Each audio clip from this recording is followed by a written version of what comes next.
Hello everyone, my name is Ruth Schofield. And let's just get the slides on, which I think will be coming on as I talk. And I'm the chair of the Public Health Leadership Competency Network. The Public Health Leadership Competency Network is affiliated with Community Health Nurses of Canada, CCHN, and is a virtual connection among the various public health disciplines since 2005 to support the uptake of the leadership competencies in public health organizations across Canada. And I'll be the moderator for this webinar. So just some housekeeping. This webinar, listen mode only. The chat function is available and we'll monitor your activity and incorporate it as best we can throughout. We have a formal question and answer period that you can pose questions to our presenter. We will try to answer any questions as possible after the presentation. This webinar is being recorded and will be posted on the CPHA website on the CPHA YouTube channel. When it is available, we will share the link to share with your colleagues and networks. This webinar is hosted by CPHA and is a knowledge knowledge translation strategy planned by the network. In 2015, the Leadership Competency Public Health Practice in Canada competencies were released, founded on one premise that leadership is a strategic enabler that involves the integration of various leadership roles and behaviors into an organization's culture, system, process, and technologies. In addition, ultimately, the public health leadership competencies and leadership is essential to advance health equity among Canadians. The title of this webinar is Applying Leadership Competencies in Public Health Practice. The learning outcomes, as you can see, of this webinar are to learn about the leadership competencies, learn about Toronto Public Health's growing leadership initiative, and hear from participants about their experience. As a brief review, CHNC, IFI, and Manitoba Public Health Leaders Network partners and successfully were granted Public Health Agency of Canada funding to develop leadership competencies for public health practice in Canada. Through a multi-year program of rigorous environmental standards and the Delphi method, the leadership competencies for public health practice in Canada were released.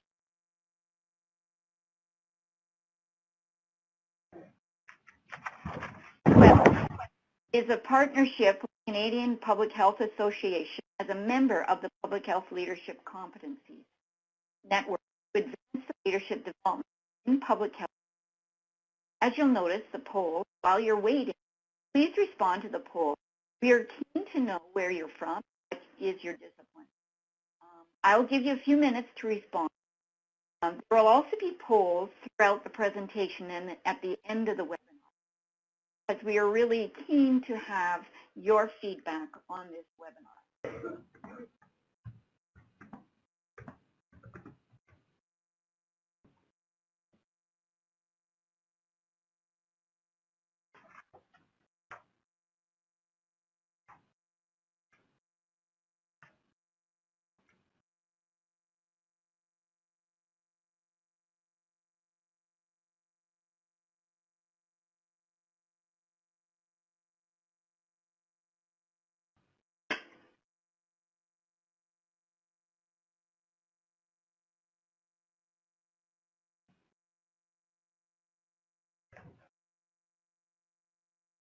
Public Health Leadership Competence Project had several deliverables.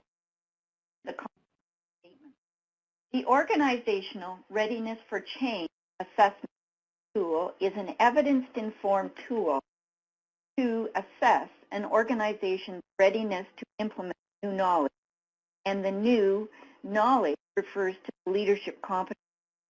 After an extensive literature review of best knowledge translation tools available to assess organizational readiness, this tool was chosen and adapted for a public health context. In addition, we developed Knowledge Translation Plan, which as mentioned, the network was one approach identified to advance the leadership competencies in public health practice and organizations in Canada. Since 2005, the network has conducted 2 national surveys. First survey was the awareness and uptake of the competencies, and the second survey was the workforce development survey. Most recent knowledge translation strategy has been the implementation of webinars. This is the first webinar planned, and we are keen to know of topics for future webinars. It is now my pleasure to introduce our guest speaker, Boodoo. Oma has over 20 years of experience as a registered nurse. She has worked in a variety of clinical practice settings and now most recently as consultant for professional practice at Toronto Public Health. Oma brings a diverse set of skills and knowledge gained through her involvement in stakeholder consultations and community partnerships, program planning, implementation, and evaluation of major projects and group facilitation. Oma has a BScN in nursing from Ryerson Polytech University of Toronto and an MN from Athabasca University in Alberta. Oma's interest lies in interprofessional practice at a population level.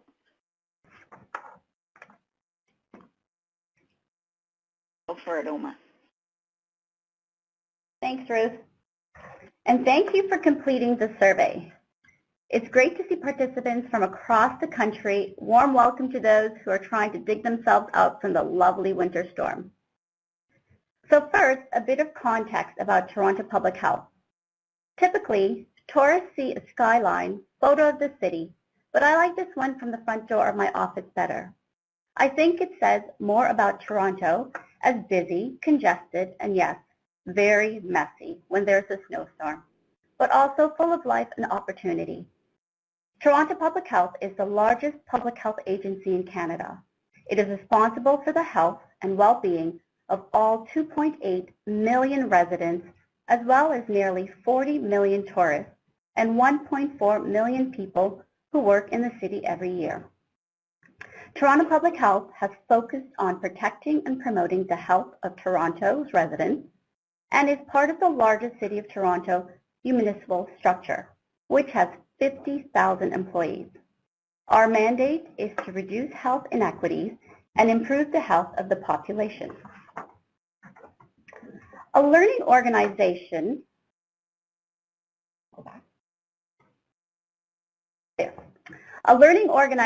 is defined by the Conference Board of Canada as an organization that is skilled at creating, acquiring, interpreting, transferring, and retaining knowledge, and at purposefully modifying its behavior to reflect new knowledge and insights.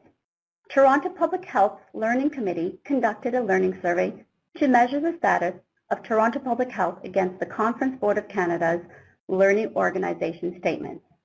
The survey would identify staff learning needs related to Toronto Public Health Strategic Plan, identify learning needs related to core public health competencies, and identify staff knowledge of the Learning Committee and other corporate learning initiatives.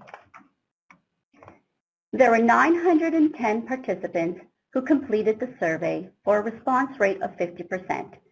Key concepts from Toronto Public Health core competencies, which are customer service orientation, result orientation, teamwork, innovation, leadership, and fiscal accountability, were all measured. Leadership rated only 39% of staff being very confident in this competency. Leadership is defined as the ability to adapt and model behaviors to support Toronto Public Health foundational principles of accountability and transparency, community engagement, inclusion, health equity, and excellence. In the past, Toronto Public Health implemented 2 extremely successful leadership programs, Rising Stars and Leadership Mentorship. The Rising Stars program prepares staff for supervisory and management positions within the community, public health, and ambulatory practice settings.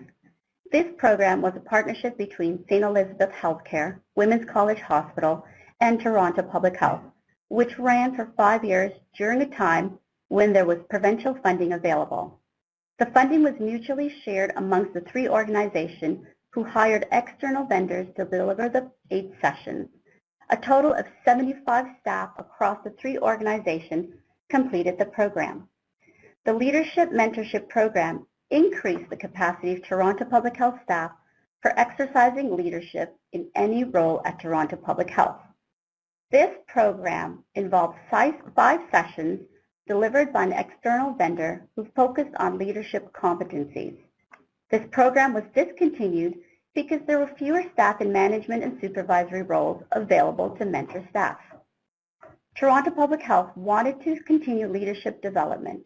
Like any great learning organization with a robust internal learning committee, Toronto Public Health wanted our program to be the best it could be. The opportunity was to look at options to develop a leadership program for staff integrating the new leadership competencies. This new program would improve upon the existing leadership programs and address staff's needs expressed in the learning survey. The committee had looked at the LEADS framework offered through the Canadian College of Health Leaders, which many other organizations and public health units adopted. However, we wanted the program to be available to a wide range of staff and be tailored to public health practice and the Toronto Public Health context. The professional development and education team in performance and standards developed an interprofessional initiative incorporating the interdisciplinary leadership competencies for public health practice in Canada. These competency statements aligned with the vision of Toronto Public Health strategic plan of a healthy city for all and our mission to reduce health inequities and improve the health of the whole Toronto population. The 2 priority directions in our strategic plan that complemented the leadership competencies are be a healthy workplace and lead innovation in public health practice. As you can see here, an alignment between the strategic plan directions and leadership competency statements. In 2016, the Growing Leadership Initiative was developed to enhance the leadership competencies among a diverse public health workforce, new and experienced, and educational backgrounds. These leadership competencies rooted in the foundational values and the broad determinants of health inherent in public health practice proved to be an exceptional framework to be applied in the leadership initiative. In fact, they form the objectives of the program, which are increase knowledge and skills related to systems transformation in health, develop capacity for achieving results in the program or service area, increase knowledge and skills for leading self, develop knowledge and capacity for engaging others, improve skills and initiatives for developing coalition. The purpose of the initiative is to increase the knowledge, skill, and capacity of Toronto Public Health staff related to the leadership competency in any of their role functions at Toronto Public Health. At Toronto Public Health, learners are defined as all Toronto Public Health staff. The eligibility criteria for staff to enroll in the program include they have to be full-time unionized employee in any discipline and job function, a minimum of 1 year at Toronto Public Health, and we chose 1 year at this would give staff the opportunity to learn about the working environment. Manager approval and staff commitment to develop a deliverable based on their team's or program needs. Interest in learning from a coach, because colleagues may not be at the same level but have that expertise. Commitment to participate for all training, which emphasized the commitment from all participants. This program goes for a full year. Each year, a call out for applicants goes out to members of Toronto Public Health. The application process included a written component and a proportional random selection based on Toronto Public Health job classification. The written application had interested staff review the Toronto Public Health 5 strategic directions in which they had to select one strategic direction where they would demonstrate leadership using the leadership action verb, reflect, achieve, innovate, collaborates, builds, advocates, engage, mobilizes, and transforms.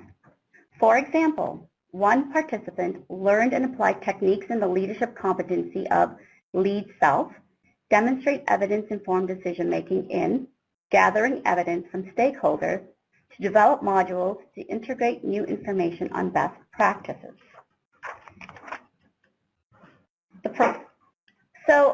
This poll is asking, which competency do you think you are most proficient in? So we'll give you a minute to choose.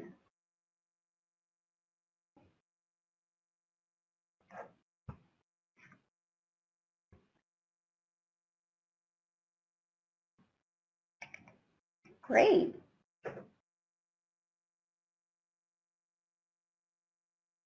Wow. So 62% identified that they were proficient in engaging others. That's great. The professional development education team in performance and standards. That's okay. After participants and coaches are selected, the pair began to meet and will have several coaching sessions during the year. During the year, there are several in-person professional development events, and each participant identifies a learning objective and deliverable based on the leadership competencies related to their work. The deliverables were presented to their own team and to their colleagues in the program at the same time at the final event.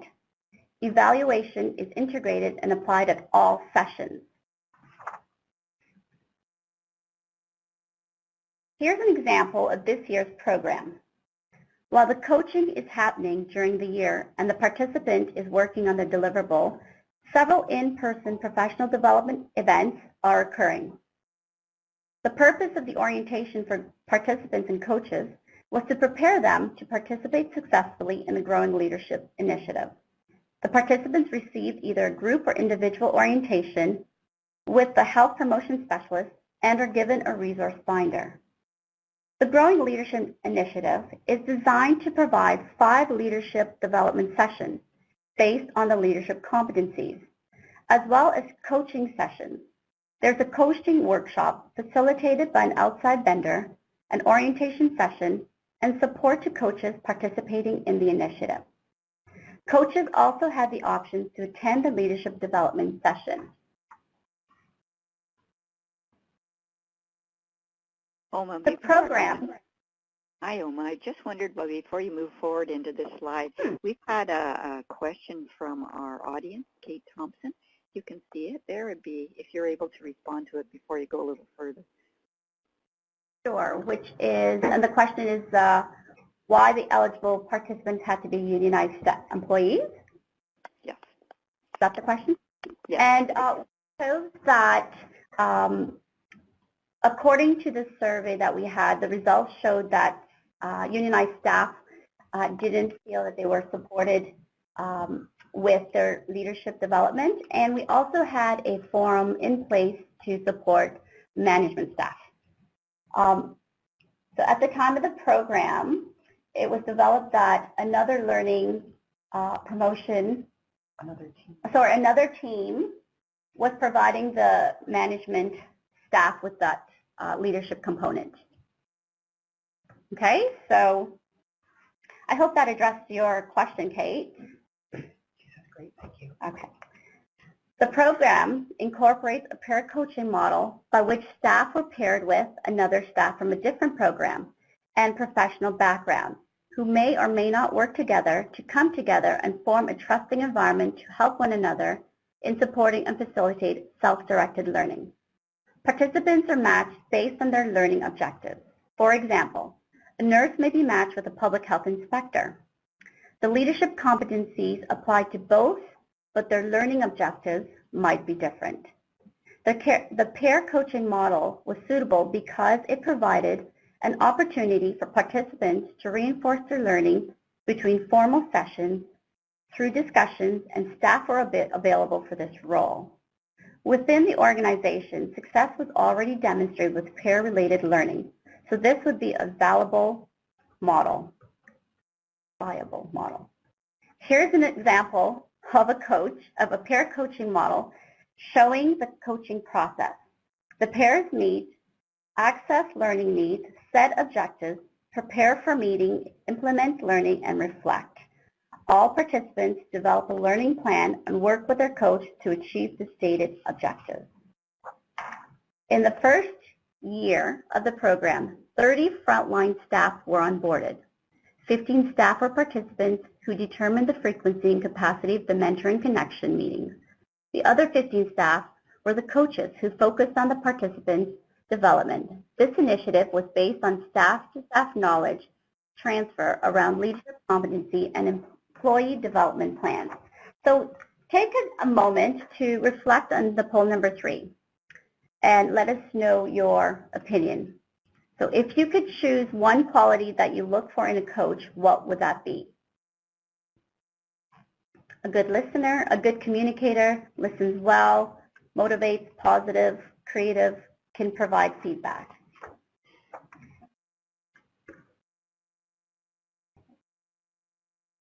And the poll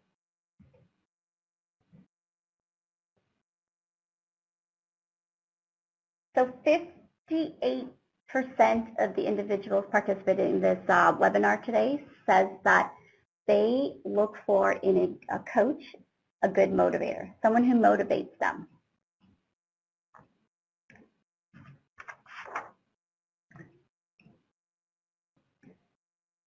From the leadership action verb,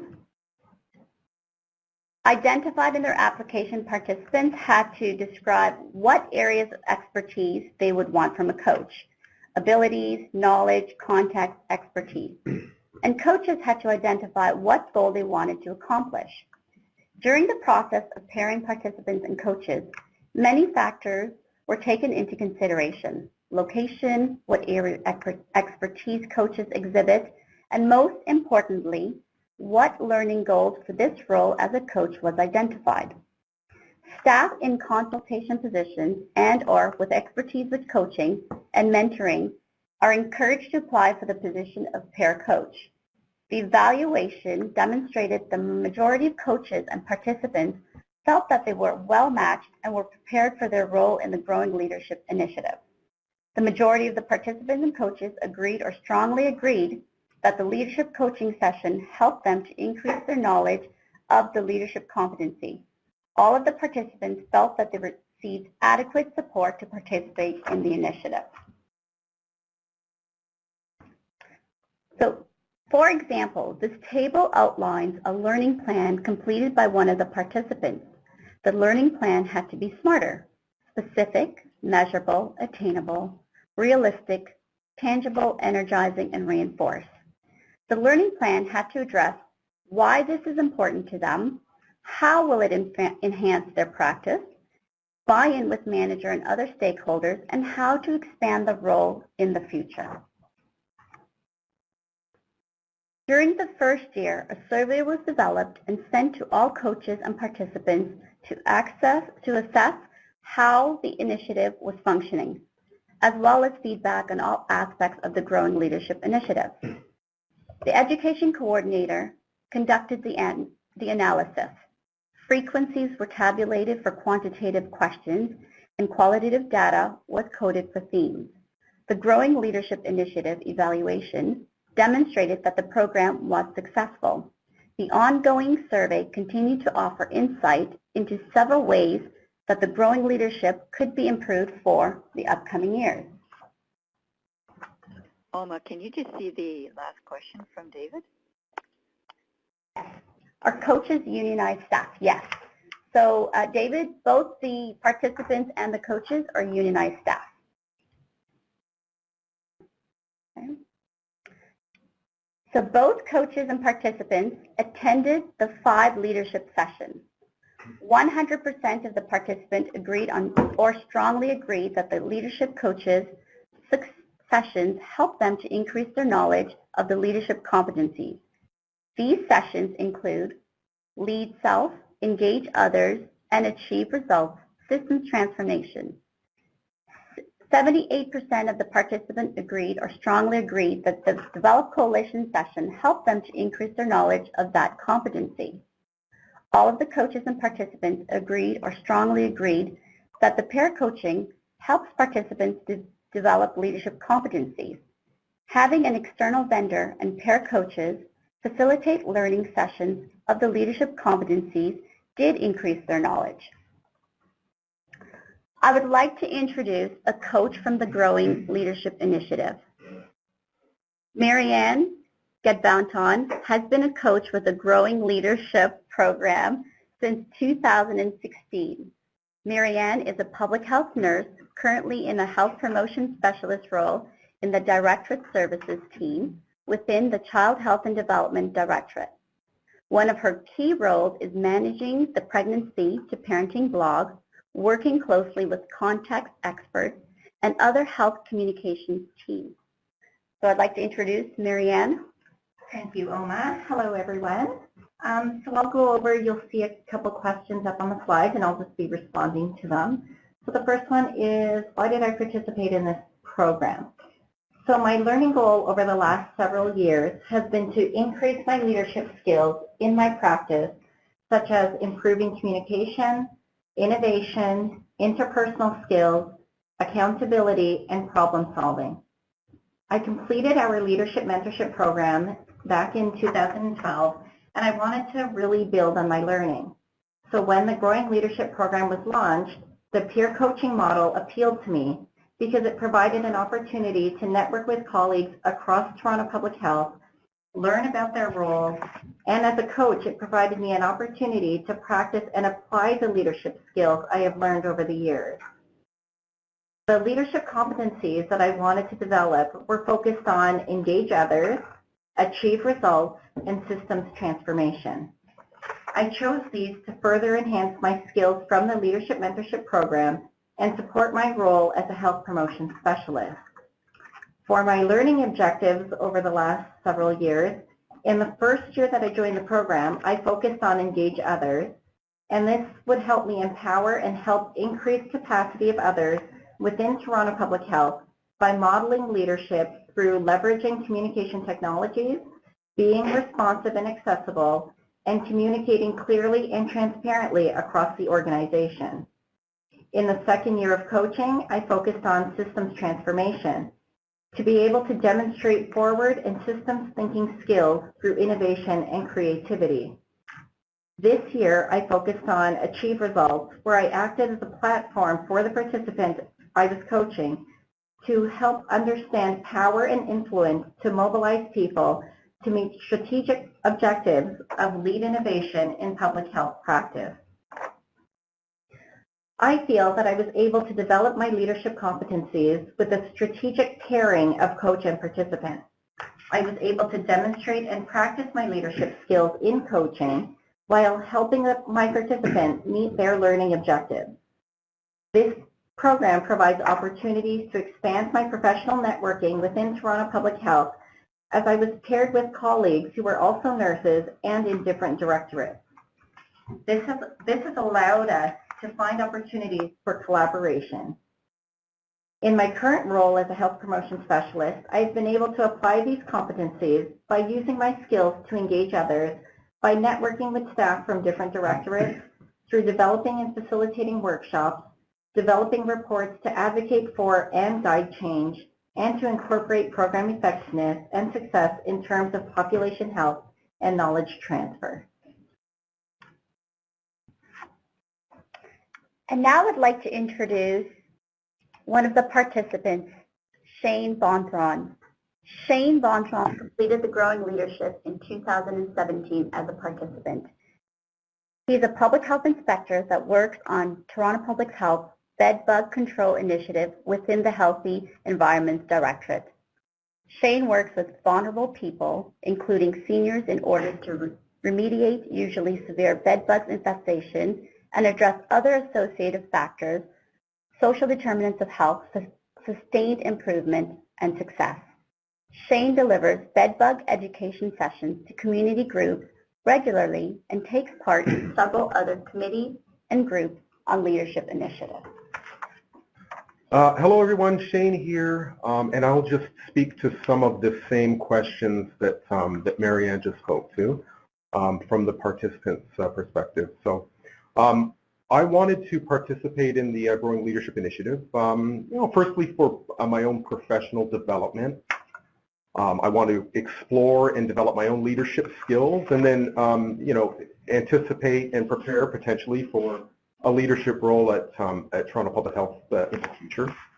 I thought it would be a great opportunity for networking. We work in silos. I often find myself in that position and surrounded by my colleagues, other public health inspectors, and so it was a great opportunity to meet and network with colleagues from other directorates to understand different program functions and to explore how we might collaborate together and, always to make our interventions more effective. As an aspiring leader, I'm committed to continually developing new skills, and I'm interested in new experiences. Certainly anything that might make me more effective in my current role and future roles going forward. And finally, I had accepted a stretch opportunity some time ago, developing a policy document, because we love policy documents, that outlined the work that public health inspectors perform on our relatively newly formed team, the Bed Bug Control Initiative. So there was a guideline and a procedural document that I had been working on. Had stalled a little bit, and so this was a good way to get motivated and resume work on that. So in terms of the leadership competencies, I chose achieve results and lead self.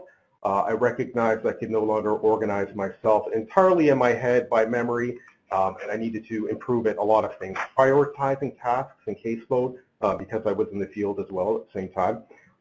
And finding motivation, planning and setting timely objectives, and completing them and hitting them, obviously. So, I wanted to complete my deliverable, and I wanted to enhance my accountability and emotional awareness, and learn new tools in which to motivate myself. So my learning objective was around leveraging my participation in the Growing Leadership Initiative, including mentor support, to complete the policy documents, my deliverable, for my team's use by or near the end of the program completion. So how did I develop those competencies? Well, first, I think it's important, the self-assessment, to understand where one is or where I was, in terms of these competencies, and where I wanted to be, and that was more organized and more focused on completion and accountability. I found the courses in the Growing Leadership Initiative to be very valuable. The facilitated group discussions also very valuable. And we had lots of very valuable, just organic discussions with other members there, other participants and coaches there. Great forum for that account. I started to try things out and just really writing things down, making a plan, setting objectives for myself with regards to my deliverable, and evaluating and adjusting that regularly. Regular checkups with myself against my learning plan and with my mentor, manager, and other stakeholders there.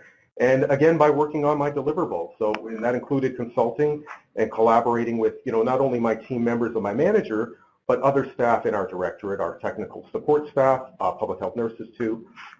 So that was valuable as well. And then how do I apply these things in my work now? Well, I was able to complete the deliverable soon after completion of the Growing Leadership Program. So that was a big step. That's since been posted to Toronto Public Health Policy Document Library. I've been spreading myself out as much as possible. I'm involved in other stretch opportunities. For example, updating content related somewhat to my deliverable, but updating content on our team's intranet page so that we have all the necessary resources accessible to us while we're in the field to do our work. Our Directorate Healthy Environments are in the midst of refreshing our strategic vision, and I've had an active role on a reference group in that respect. I found that as a side benefit, I've been more effective in roles as a facilitator, engaging others. So it's been important in my work when delivering bedbug education sessions to community groups and agencies and other stakeholders, and we perform many of these.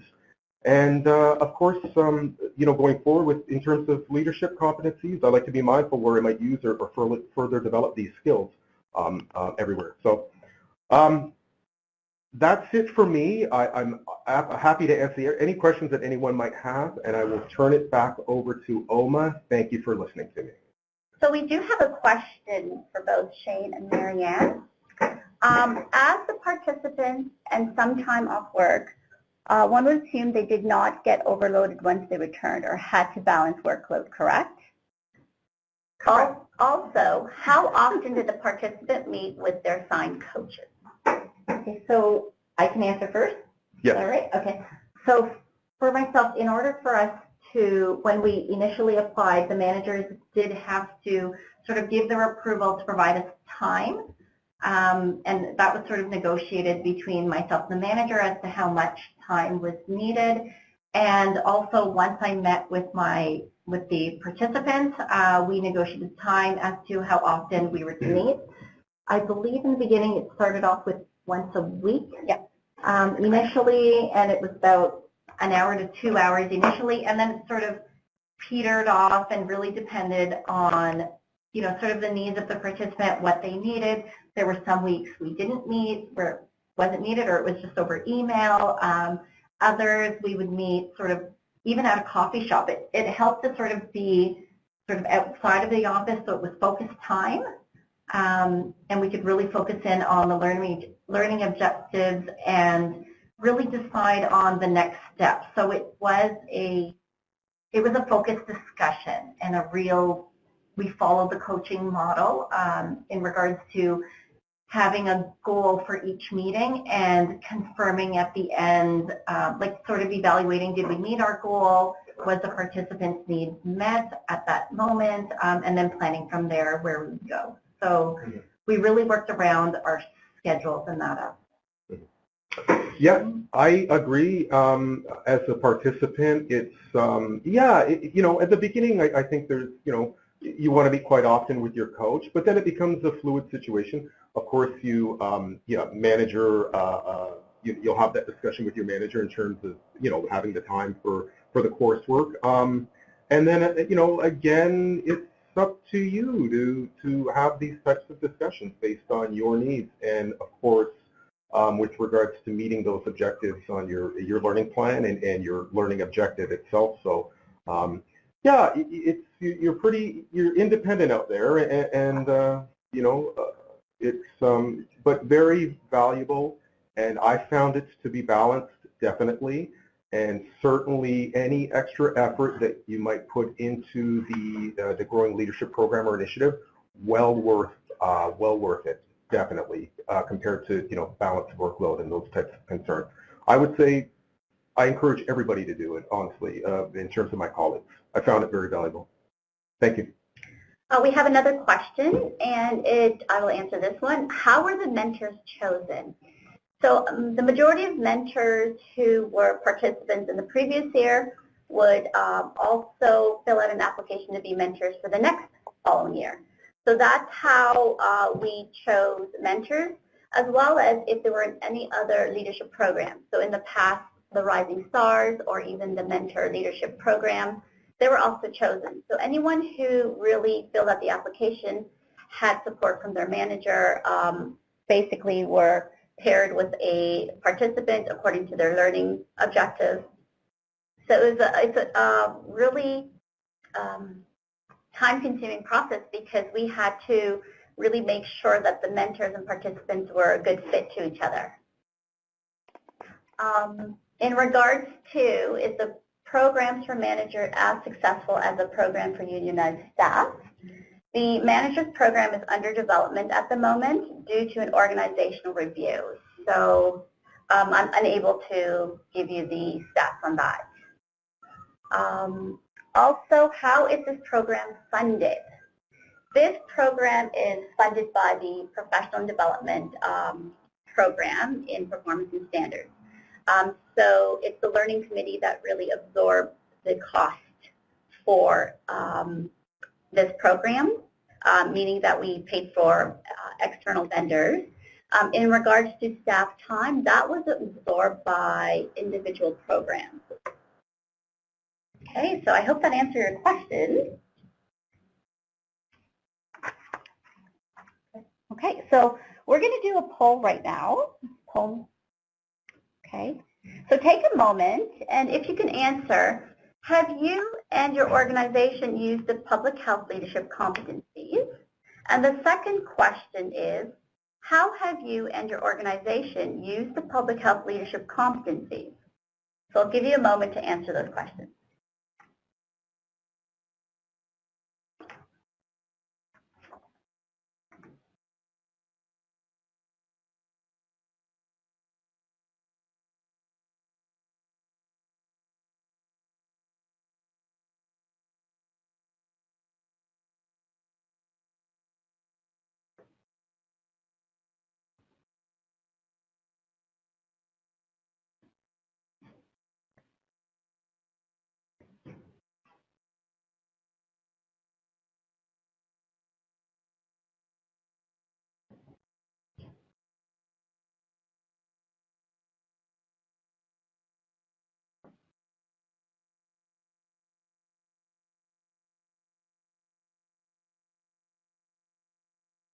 Okay, so to the first question, have you and your organization used the public health leadership competencies? 69% of you said yes, which is great to see that it's being implemented into the work. Also, in the second question, it says, how have you and your organization used the public health leadership competencies? And this is great because 67% of you said that you used it for staff development, and 73.5% said that it's being used for personal learning plans. So these are great that we know that the competencies are being applied in the workforce.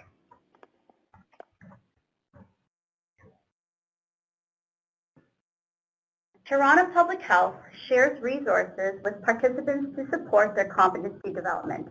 Here's a list of some of the sample competency resources that we've provided for our participants and our coaches. The leadership competencies for public health practice in Canada have provided sound foundation to build the Growing Leadership Initiative.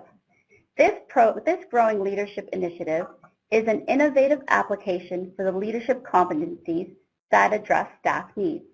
The program continues to evolve and evaluate results that support the validity, success, and value of the program. Organizations are gaining momentum in supporting staff development in leadership competencies. This is the future direction to develop inspiring, knowledgeable, and leaders who can formulate an organizational vision and an effective plan for pursuing it. So thank you all. This has been great to see the great interaction and questions being asked. So we're keen to have this continued dialogue. And if there's other questions people would love to ask, please do that. I know, Omi, I think you may have one that you would like to begin with, and I likewise have a comment too. So, but I'd love to hear from others as well. So we'll just open it up now. But let's start, Oma, with yours, unless somebody else has questions that come up, and I know they've been coming very nicely through the Q&A.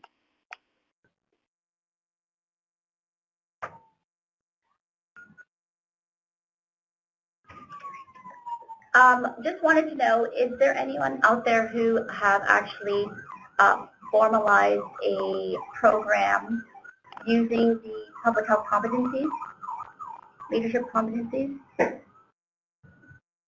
Sorry, I know you can hear the ambulance from outside our building. It looks like we've got somebody responding to you. Ethelene is okay.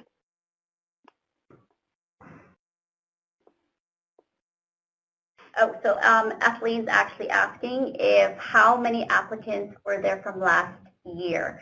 So in regards to both the participants and the coaches, we had a total of 30. So 15 of each. So 15 participants and 15 coaches.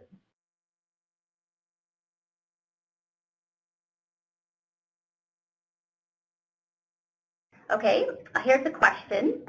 Given the location of different organizations, were any of the meetings or sessions conducted online or over the phone? So we used various forums to engage our coaches and our participants. So we did have a few WebEx sessions where participants, coaches can check in with each other, as well as face-to-face meetings. We really encourage the face-to-face meetings because it generated more conversation as opposed to via WebEx or any other media where you can easily be distracted by other things. So how many applicants will this program accept for 2019? There is no limit. We just like to keep it below 25. So 25 participants and 25 coaches. So it would be a total of 50. So it's Ruth again. Yeah, I was just going to pick up on the question that David had earlier about the model.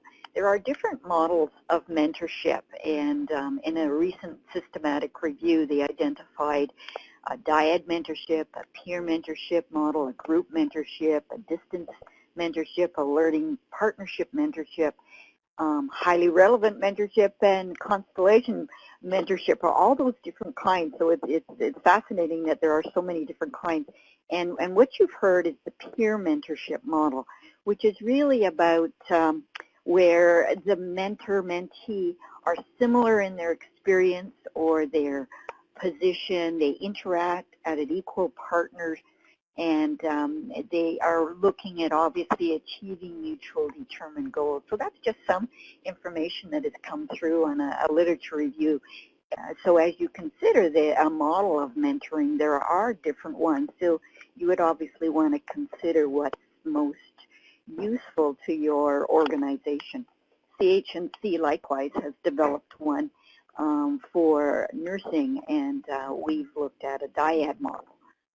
So again, it's something to consider. And the peer mentorship model, as you can hear from both the coaches and the mentors, they both benefited. So it's a form where it's a learning opportunity, so it's a receiving and giving back model.